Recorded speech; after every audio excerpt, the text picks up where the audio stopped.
Telangana inter పరీక్షలు రాసే విద్యార్థులకు ముఖ్య గమనిక.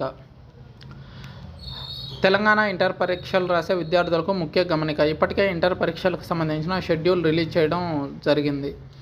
తాజాగా విద్యార్థులకు పలు కీలక సలహాలు, సూచనలు చేసింది తెలంగాణ ప్రభుత్వం. ఫిబ్రవరి 28 నుంచి మార్చి 19 వరకు పరీక్షలు జరగనున్నట్టు ఇంటర్ బోర్డు సెక్రటరీ శృతి తెలిపారు. ప్రశాంతంగా పరీక్షలు నిర్వహించడానికి అన్ని చర్యలు తీసుకున్నామన్నారు. సోమవారం నాడు ఇంటర్ పరీక్షలకు సంబంధించి పూర్తి వివరాలను మీడియాకు వెల్లడించారు.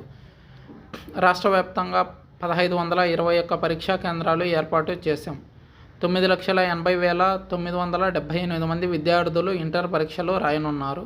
Inter first year students 4,78,718, inter second year students 5,02,260 మంది పరీక్షలు రాయనున్నట్లు తెలిపారు. కలెక్టర్లు, ఎస్పీలతో పరీక్షల నిర్వహణపై రివ్యూ చేయడం జరిగింది. పరీక్షా కేంద్రంలో సీసీ కెమెరాలు, పటిష్ట భద్రత ఏర్పాటు చేస్తున్నాం. అంతేకాదు ప్రత్యేక బస్సులు కూడా ఏర్పాటు చేస్తున్నామని శృతి ఓజా వెల్లడించారు. విద్యార్థులు మానసిక ఒత్తిడి తీసుకోకుండా ప్రశాంతంగా పరీక్షలు రాయండి. 100% సిలబస్ పూర్తి చేశాం. 1 నిమిషం నిబంధన అమలు కంటే అందరూ 9 గంటల లోపే పరీక్షా కేంద్రాలకు చేరుకోవాలి. 475 మంది ఇంటర్ పరీక్షల గురించి టెలిమానస్కి కాల్ చేశారు. ఈసారి కూడా ప్రభుత్వ primary school teachers inter board పరీక్షల నిర్వహణ తీసుకుంటున్నారు.